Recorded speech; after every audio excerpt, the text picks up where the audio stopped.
Hola a todas, bienvenidas al podcast de Psicólogas para Psicólogas, un podcast de EUNIP, la Escuela Universitaria de Psicoterapia Integradora. Hoy tengo una persona muy especial conmigo. De hecho, ella ya forma parte de por sí de EUNIP, de este súper espacio formativo que hemos construido y del cual me siento tremendamente orgullosa. Y ella es Oceanía.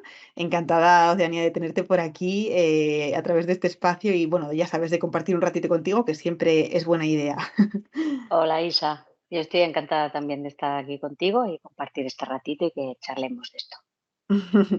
Pues sí, porque además vamos a hablar de un tema súper interesante que es el mindfulness dentro de la terapia. Pero antes, bueno, también decir que OCE al final también forma parte del equipo de psicólogas estupendas que tenemos dentro de Somos Estupendas. Y también es docente del máster en psicoterapia integradora que ofrecemos dentro de EUNIP. Y también quería decirlo porque justo hemos abierto las plazas para la matrícula de la segunda edición del máster en psicoterapia integradora. Así que ya podéis reservar vuestra plaza, apuntaros a ese máster que me consta y nos consta, porque también ella es pues, docente Sí, y sabe bien la calidad que hay detrás y el trabajo que hay detrás de ese máster.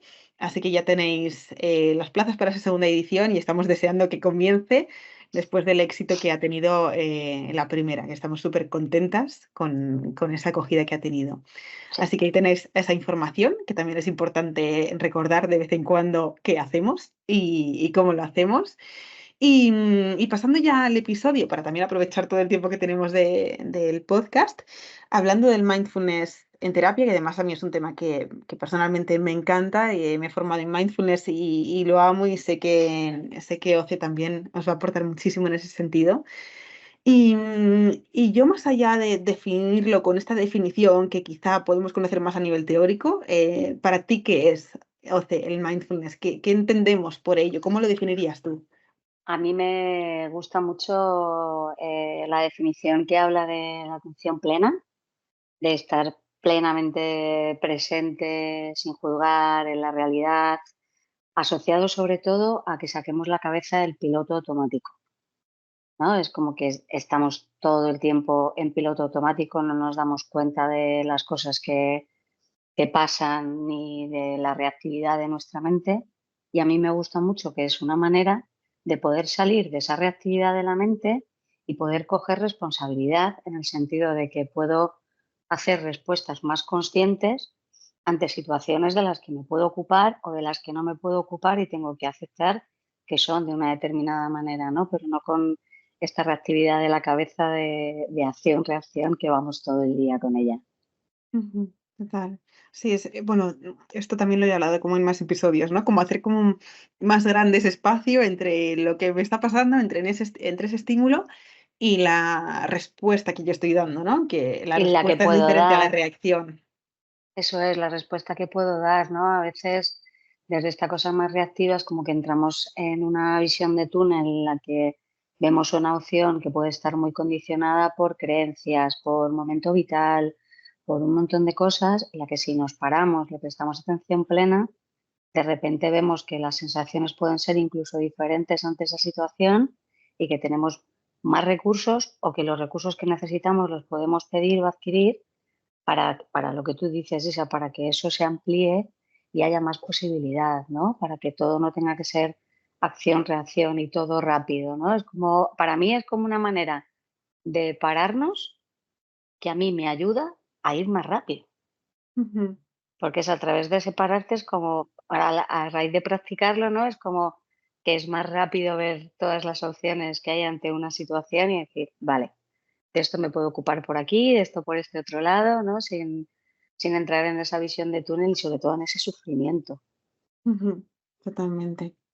Y además no tanto desde huir de ese sufrimiento, ¿no? Que es como una de las claves del mindfulness, no tanto huir, sino mirar, ¿no? Prestar atención plena a que está pasando, sea lo que surja. Sea lo que Em, sea. y también como este episodio lo vamos a enfocar como a esas personas psicólogas, compañeras de profesión que nos están escuchando.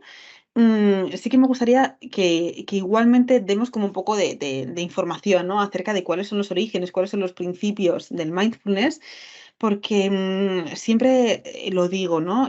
Siento que como psicólogas es importante que lo que vayamos a utilizar, sea lo que sea y tenga todo el éxito del mundo o sea una herramienta increíble, no nos va a servir de nada si no creemos en eso que estamos haciendo.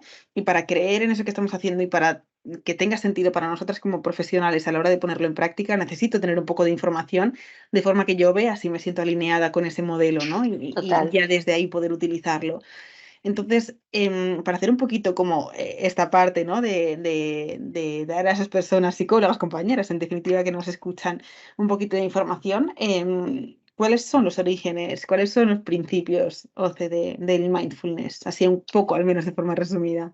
Pues a nivel orígenes, yo cuando a mí me pasa un poco eso, Isa, ¿eh? El mindfulness llegó a mi vida, hice un cursito chiquitito para ver cómo se hacía, ¿no? Que claro, luego vi que aquello era la punta del iceberg de cómo se hacía Ujú, y empecé un poco a investigar a ver de dónde venía esto, ¿no? Entonces, bueno, viene del budismo zen, los principios tienen que ver con el budismo zen y el origen, bueno, pues se dice que fue como hace 2500 años en un lugar, en un pueblito que estaba entre la frontera de la India y Nepal, que si no me equivoco se llamaba Kapilavastu, ujú, y allí había un príncipe que él, pues claro, en su imperio, en su reinado tenía de todo, ¿no? Entonces, bueno, pues saliendo a lo que era la realidad de su pueblo, él vio que había mucho sufrimiento, que había mucha pobreza. Entonces, bueno, esto le impactó tanto que él decidió dejar su vida de reinado, dejar de ser ese príncipe y irse a una vida mucho más humilde, más austera, una vida más de retiro. Entonces, a raíz de ahí empezó a practicar todo lo que tiene que ver con estas técnicas de budismo, porque este príncipe se convirtió en Buda, era el Buda el iluminado. Entonces, todo esto pues, nos viene de esa zona, nos viene de la India, de Nepal. Aquí es relativamente nuevo, ujú. llega pues como a mitad del siglo pasado. John Kabat-Zinn, que es el creador del MSBR, que seguro que a nuestras compis que lo estén escuchando les suena, ¿vale? En la década de los 60 estuvo en la India, entonces allí estuvo estudiando meditación budista, vio en sí mismo los beneficios que tenía y cuando él vuelve a Estados Unidos, bueno, pues empieza a investigar de esto, crea un programa de reducción del estrés, a raíz de esto crea su clínica, se empieza a investigar, se ven todas las aplicaciones que tiene. Entonces, bueno, él en lo que lo basa, ¿no? Y en lo que plasma en toda la formación del MSBR, y yo creo que luego todas las técnicas que usan también mindfulness lo hacen, ¿no? Porque al final, bueno, mindfulness es un término que se adaptó del palí al inglés y nosotros no lo quedamos así, ¿no? Que es como que el término en realidad nos lo hemos inventado un poco. Y los componentes son, pues, esta cosa de la mente de principiante, de observador, de tener atención plena a la situación, de estar abiertos a esta experiencia, ¿no? Esto que decías tú, ¿no? Pues de ver lo que está pasando ahí, ¿no? No de huir, de aceptar, de dejar pasar de lo que no puedo cargar o de lo que no me puedo ocupar, ¿no? Y tener como esta intención de ver qué está pasando ahí. Ujú, totalmente. Y va todo el rato te estaba escuchando, Oci, y estoy súper, bueno, estoy súper in, ¿no? Con el mindfulness y me encanta. Y todo el rato quiero que las personas compis que nos están escuchando lo utilicen, ¿no? Entonces va a parecer esto que de repente es un episodio dedicado a Estamos convencer, vendiendo ¿no? mindfulness entre las Convencer. dos. Pero bueno, lejos de eso, y sin ninguna pretensión de tratar de convencer a ninguna compañera, ¿por qué sí que es importante o por qué nosotras al menos consideramos que es importante que como psicólogas conozcamos este concepto también para saber pues qué nos puede aportar dentro de la práctica clínica o sanitaria, el uso del mindfulness? Bueno, yo pienso que hay una parte que tiene que ver con nosotras como psicólogas, que es súper importante porque cuando somos capaces de estar en ese momento presente de mindfulness, de verdad estamos en sesión con nuestros pacientes, ¿no? Y desde esa presencia es mucho más sencillo abrir a esa escucha, a esa sintonía, a esa resonancia, que a mí me encanta hablar del término de resonar, ¿no? Con lo que nos cuentan nuestros pacientes, porque podemos estar abiertos a esa experiencia, ¿no? El juicio se queda fuera, que es algo fundamental en nuestra profesión, la escucha se amplía, la empatía también se amplía, ¿no? Desde ahí salir de estos roles que diría June de salvacóloga y narcicóloga y ser una persona que está presente en acompañar. Entonces, Ujú. para mí como terapeuta es súper importante hacerlo. De hecho, yo en muchas ocasiones, ¿no? Pues, bueno, sales de una sesión a lo mejor que te quedas como más removida, tienes tu rato de descanso, pero como que notas que no te da tiempo del todo a desconectar.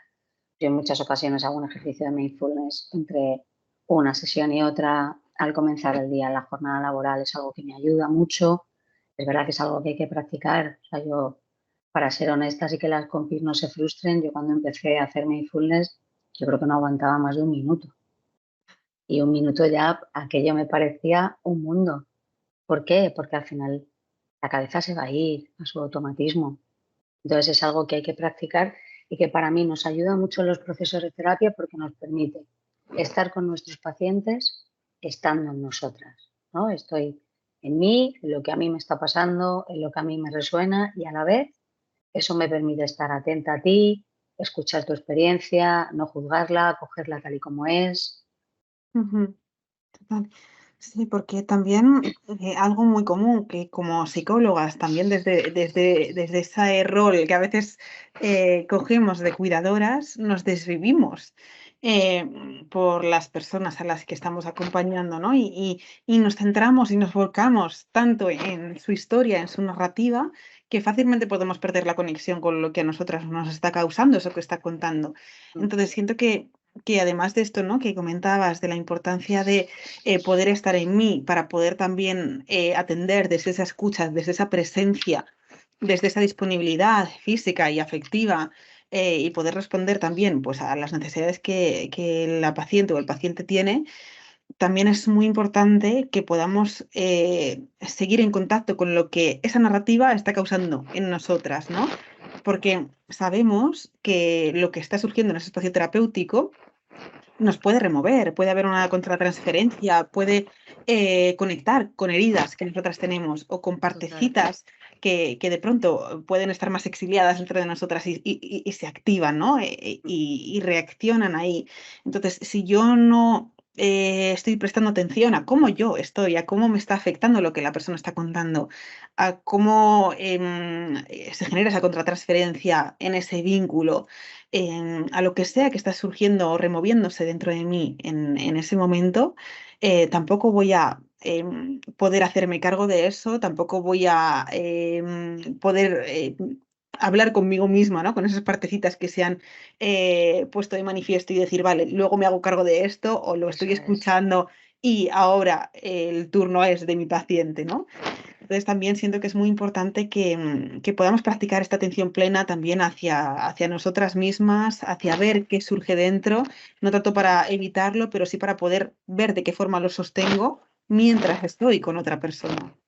Y sobre todo que también hay una parte en la que como nos hemos traído el mindfulness para acá, se ha integrado en un montón de modelos de terapia, ¿no? Entonces, nosotras dentro de ser psicólogas integradoras, ¿no? Que usamos diferentes modelos, ahí para mí hay una parte fundamental, ¿no? En esto que dices de conocer lo que haces, también saber el efecto que tiene, ¿no? Porque puedes aplicar un montón de técnicas y de cosas que lo importante es que sepas dónde está ese encuadre y cómo me afecta a mí también ese encuadre, ¿no? Porque una persona puede ser o puede tener un enfoque más desde una terapia de aceptación y compromiso, por ejemplo.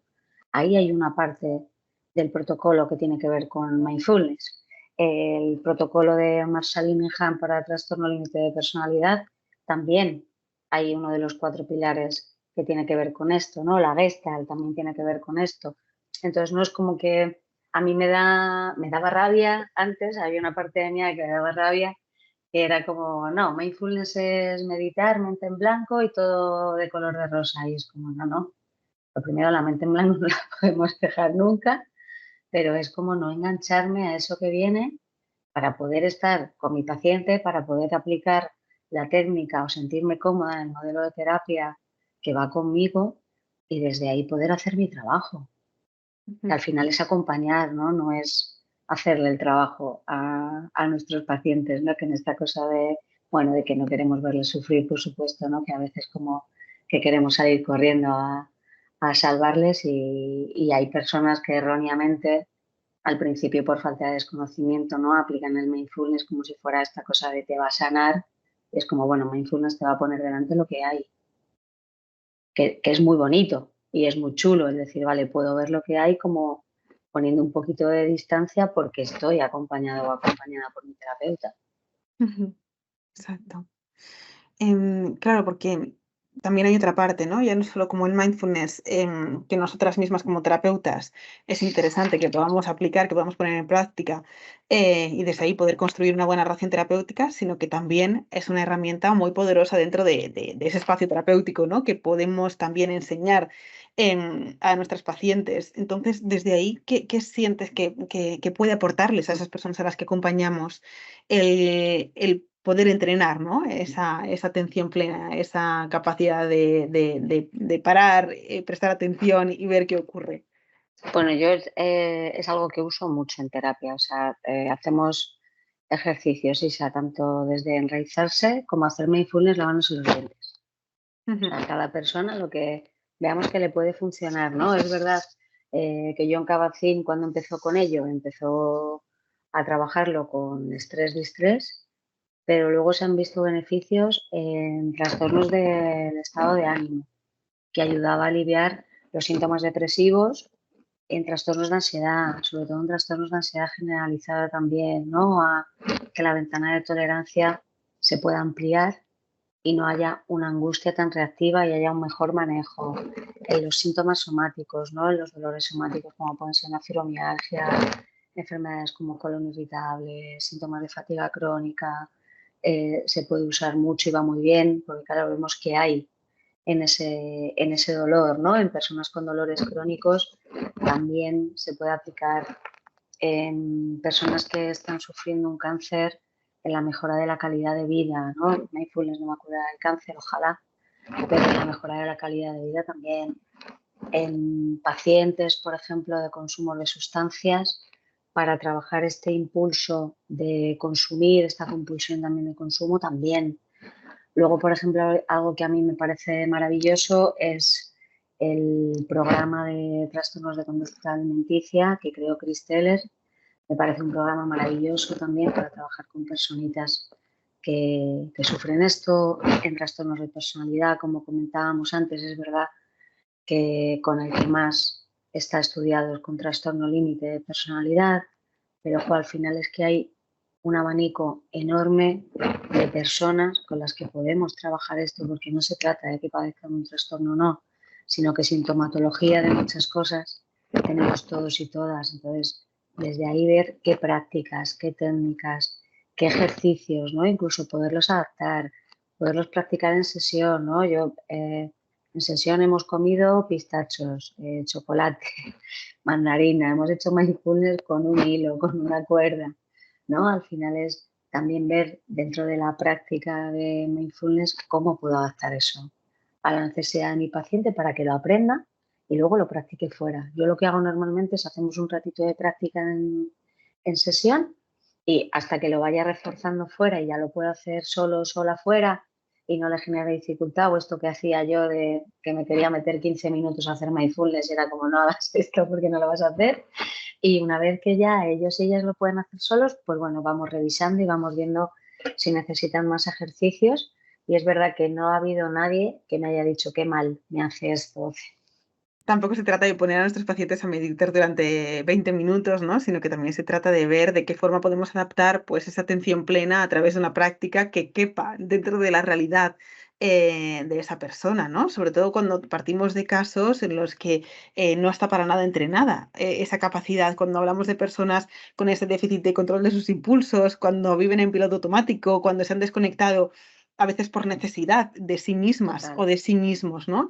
Entonces también hay un punto en el que mis estrategias defensivas quizá se ponen de manifiesto cuando yo conecto conmigo. Es como, me va a picar todo,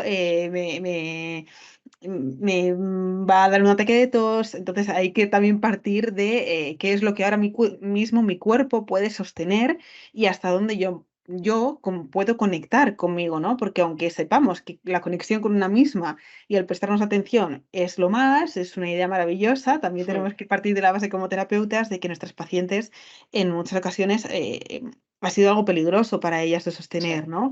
Ha sido algo a lo que nos han habituado. Entonces, cuando de repente yo como terapeuta estoy hablando de conexión, de conectar contigo y entre comillas, mando un ejercicio o te pongo esos deberes de mirar 5 minutos por la ventana y no hacer, y parar ese piloto automático, cuando en realidad el piloto automático lleva salvándote mucho tiempo, justo de que te prestes atención, también es algo que hay que trabajar dentro de la terapia, claro. ¿no? ¿Cuál es ese miedo que puede surgir a la hora de empezar a utilizar, esta herramienta, ¿no? O a la hora de empezar a conectar conmigo. Y para mí esa es una muy buena puerta de entrada a mindfulness en terapia, ¿no? Yo cuando, les propongo hacer mindfulness, a todo el mundo le pregunto que qué ha oído de mindfulness, que qué ha oído, que qué sabe, que qué piensa que es meditar, ¿no? Al final, como es una técnica de meditación, que qué piensa, pues también para escuchar un poco, ¿no? Desde esa presencia del mindfulness, vale, esta persona sabe algo de esto, esta persona tiene miedo, a esta persona esto le parece algo chamánico, a ver, ¿no? A ver qué necesita para también poderle contar. Y aparecen esos miedos muchas veces. Y yo hay una parte en la que hago trabajo de mindfulness con esos miedos, Ujú. porque esa es la Sí, conexión que tenemos. Es como, vale, si es que yo no quiero que tu miedo se vaya haciendo mindfulness. claro. Se irá cuando ya no lo necesites, Ujú, pero no porque nos pongamos a hacer mindfulness. Vamos a ver qué pasa, vamos a ver si con ese miedo podemos hacer mindfulness. Si podemos mirar ese miedo un minuto al día y ujú. vemos qué necesitas para mirarlo, cómo lo podemos hacer, si lo hacemos en sesión.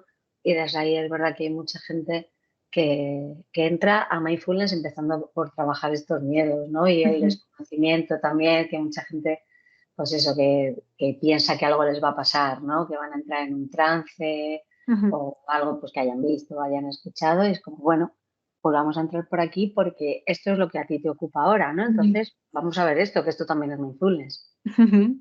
Claro, justo eso, ¿no? También creo que aporta mucho a nuestros pacientes el saber que no hay que hacer nada, ¿no? Que No, simplemente hay que observar eso que está pasando como si fuera una película, ¿no? De lo que se tratara.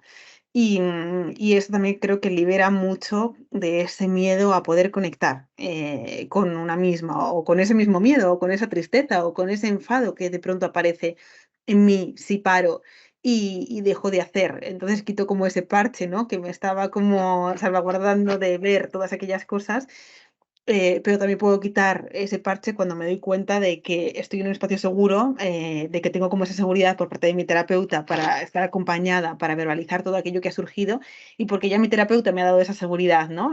Porque yo tengo la claro. confianza de que si ella me ha hablado de algo es porque sabe que tiene sentido dentro de mi proceso, ¿no? Entonces creo que también aquí los componentes de seguridad y de confianza dentro del espacio terapéutico son muy importantes, porque yo no puedo permitirme la exploración, si no parto de esa seguridad, No, que ya esto es algo que ya sabemos, ¿no?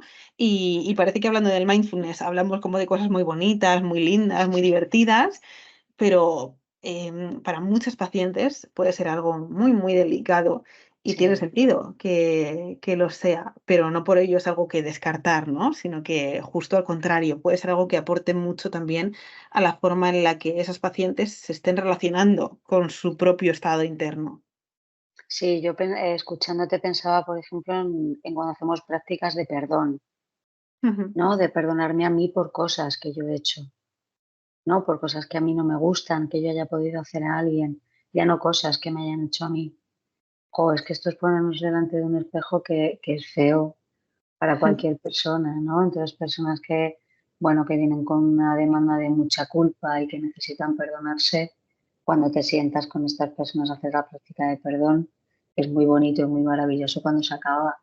¿no? Ujú. Pero es verdad que el trayecto de atravesar todas las emociones y todos los juicios que hay debajo de esa culpa que necesitan ir atravesando, ir gestionando para que esa parte se pueda calmar, es verdad que se les hace duro. Claro, Lo que pasa es total. verdad que luego, claro, cuando ves, cuando se acaba ese trabajo y ves cómo está la persona con ella misma, ¿no? Cómo se habla, cómo se trata, cómo se relaciona desde haber podido trabajar eso con estas prácticas, es como, jo, ahora sí que es chulo y bonito. Totalmente. Y ahora que hablabas también de esta práctica, ¿no? Como de perdón, que además me parece como un ejercicio muy bonito, no tanto enfocado eso hacia lo externo, sino hacia lo interno, ¿no? Hacia reparar, pues, aquellas heridas que tienen que ver conmigo, ¿no? Como yo me he ido cargando en la mochila, muchas aquellas cosas que yo he gestionado. Pensaba también en preguntar, ¿no? En sacar el tema de qué diferentes formas hay de llevar, o de utilizar el mindfulness dentro de la terapia, porque, bueno, hay infinitud, ¿no? Pero para Un hablar montón. también y también hay un componente importante de creatividad, ¿no? Porque al final tenemos como esta idea del mindfulness y a partir de ahí podemos ser muy creativas a la hora de cómo Eso utilizarlo, es. pero ¿qué te viene a la mente, Oce? A mí me gusta mucho usar el anclaje. A Ujú. mí el anclaje de enraizamiento es algo que si este podcast lo escucha alguna de mis pacientes dirá, es verdad, yo lo he hecho con ella. Porque mm, veo cómo esa persona de verdad puede estar en sesión, ¿no? Incluso muchas veces les propongo que lo hagamos a la vez, ¿no? Con personas que a lo mejor se sienten como Ya. más incómodas a la hora de hacerlo y demás, les propongo, digo, vale, yo cierro los ojos, lo voy narrando, lo vamos haciendo las dos y vamos viendo cómo te vas sintiendo y cuando te sientas cómoda vas cerrando los ojitos. Y cuando terminas todo el mundo ha cerrado los ojitos. Entonces, como anclaje en el espacio de terapia, como anclaje en una situación en la que veo que me voy a desbordar o en la que tengo que tomar una decisión y me quiero calmar, lo podemos usar como relajación, como ejercicio para parar, para sostener y para ampliar la ventana de tolerancia, para tener presencia, para agradecer, ¿no? No solo para pedir perdón, para agradecer también. Yo recuerdo en la pandemia que Nacho Martín es un psicólogo del que yo he aprendido muchísimo de mindfulness. Todos los viernes hacíamos 2 horas de mindfulness con él y a mí me encantó. Una de las partes que hacíamos era el agradecer, ¿no? Que es como, bueno, agradecernos a nosotros y agradecer lo que tenemos también. Entonces, esta parte también que las pacientes y los pacientes se puedan agradecer cuando van trabajando. Por ejemplo, personas que no paran en todo el día, pues yo con esta gente lo que dices de la creatividad, ¿no? Les digo, venga, pues vamos a preparar cómo podemos hacer mindfulness en la ducha. Entonces, lo vamos preparando, incluso alguno o alguna se lo lleva grabado en audio, entonces lo pone en alto para escucharlo, o lavándonos los dientes, o andando descalzo o descalza en casa. Yo lo de andar descalzo en sesión también es algo que hago mucho, porque claro, hay personas que te dicen, ostras, yo no me daba cuenta que me crujía el tobillo. Y dices, ostras, es un ruido que todo el día, todo el rato que vayas descalza lo oyes. Y este nivel de desconexión que comentabas tú, ¿no? De no estar. O sea, hay millones de prácticas que sean más meditativas, que sean más orientadas a la acción, que sean más orientadas a la toma de decisiones. Montón. Ujú. Sí, y la creatividad siento que es uy, ay, que se me había como ido la pantalla. Vale, ahora ya. Sigo. Em, Esa parte de la creatividad siento entonces también que es superimportante, sobre todo para pensar fuera de la caja, ¿no? Porque, sabemos que cada persona es diferente y sobre todo también por ser coherentes con esa forma de hacer terapia desde un punto integrativo, que justo este Total. enfoque de terapia se basa en adaptarme a lo que cada persona, puede necesitar o con lo que cada persona puede conectar, también puede adaptarse desde ahí el trabajo con mindfulness, ¿no? Igual hay una persona que no va a conectar para nada estando quieta, mirando por la ventana, y observando qué colores hay, ¿no? O qué colores hay por la ventana. Igual lo Por que necesita ejemplo, justo es como una meditación, en movimiento, ¿no? Y no ujú, tan sedente. Entonces, y yo lo pienso también para mí, ¿no? A través de conocer el mindfulness, también me he dado cuenta de que para mí mindfulness es ir a hacer deporte.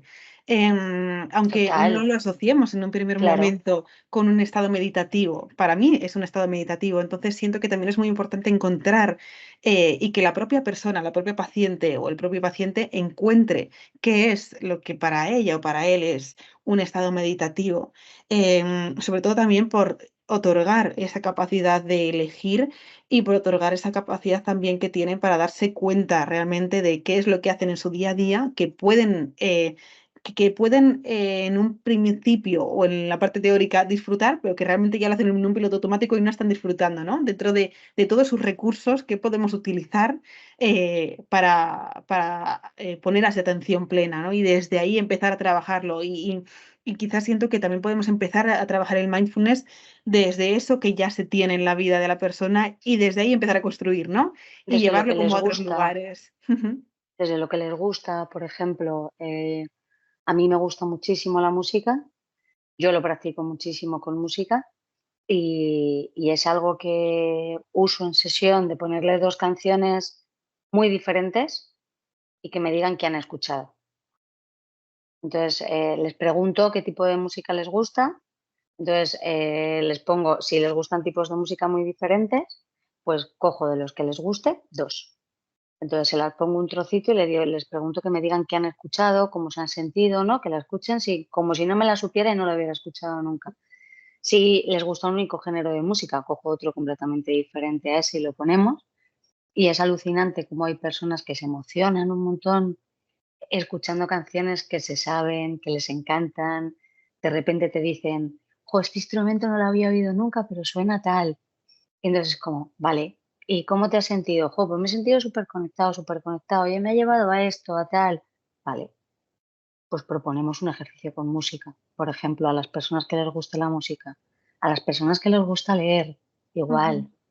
tu espacio, tu rato de leer, porque al final es verdad que leer es mucho mindfulness, ¿no? Tú y yo nos podemos leer el mismo libro y no vamos a ver la misma imagen en la cabeza representada de ese Ujú. libro, ¿no? Entonces, desde esta cosa integradora es qué tiene ya mi paciente que nos puede ayudar a empezar con estas prácticas, sin a lo mejor entras en las prácticas más duras que le vayan a ayudar a transitar más el dolor y el sufrimiento, sino que sean más recursos.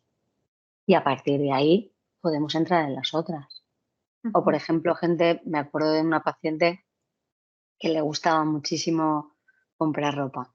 Ujú.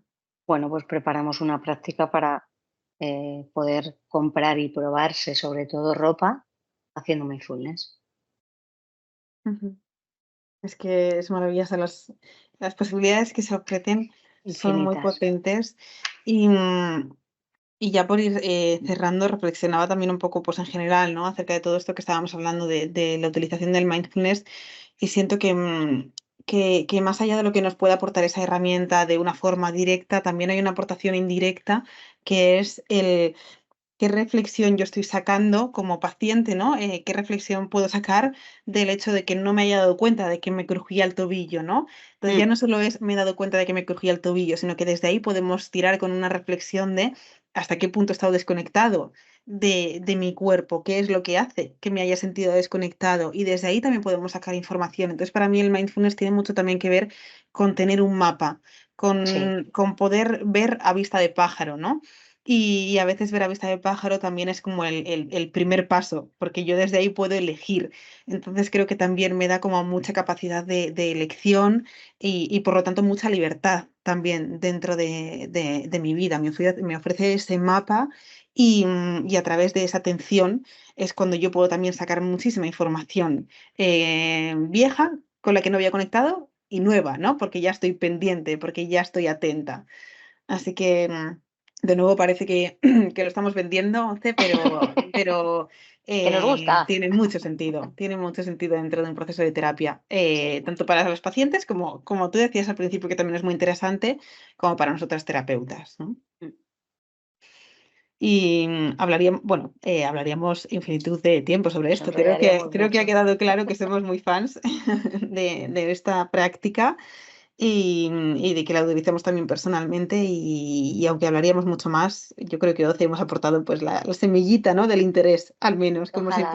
como siempre digo yo, que para mí es siempre el objetivo dentro de o detrás de estos episodios, ¿no? Sembrar esa semilla del interés y que las compis que nos hayan escuchado pues digan, oye, qué guay, no le está dando tanta importancia de cómo veo que tiene, ¿no? Voy a investigar un poquito más sobre ello, voy a formarme. Total. Sí, yo Así espero que que sí, porque es algo muy útil lo que tú dices para nosotras y para nuestros pacientes y que bueno, que al final se queda ahí como, bueno, esto es meditación, esto es tal, esto es como, bueno, que ojalá les haya quedado un poco claro si no lo conocían lo que es y que les haya picado este gusanillo que nos picó a ti y a mí de meterse un poquito más en ello. pues ojalá sí, pero bueno, también mil gracias, como siempre, por todo A y en ti. especial, pues también por tu energía, por tu tiempo y por tu profesionalidad, ¿no? Y conocimientos que has compartido aquí, que también es una parte súper generosa, así que gracias, Oce, por este ratito. Gracias a ti, Isa. Me gusta mucho estar aquí contigo siempre. Y gracias también, como siempre, pues a todas las personas que han estado ahí al otro lado, ¿no? Haciendo sus quehaceres diarios mientras nos estaban escuchando. Esperamos que hayáis estado súper presentes durante este episodio, o que hayáis estado presentes también haciendo la actividad que fuera que estuvierais haciendo, ¿no? Y nada, gracias. Os recuerdo de nuevo pues lo que os decía al principio, ¿no? Que ahí tenéis también la posibilidad de poder reservar esa matrícula, ¿no? Que ya está abierta dentro del máster en psicoterapia integradora, que también es algo que ha surgido aquí, ¿no? A lo largo del episodio, la importancia que tiene, al menos desde nuestro modo de trabajo, el trabajar de un modo integrativo. Y fijaos que hasta incluso hablando de mindfulness, hemos hablado, ¿no? De la importancia de la terapia integradora, así que ahí tenéis pues la posibilidad de poder formaros con nosotras dentro de este máster. Así que nada más, para no enrollarme más, gracias de nuevo, nos vemos o escuchamos en el siguiente episodio dentro de una semana y un abrazo muy grande.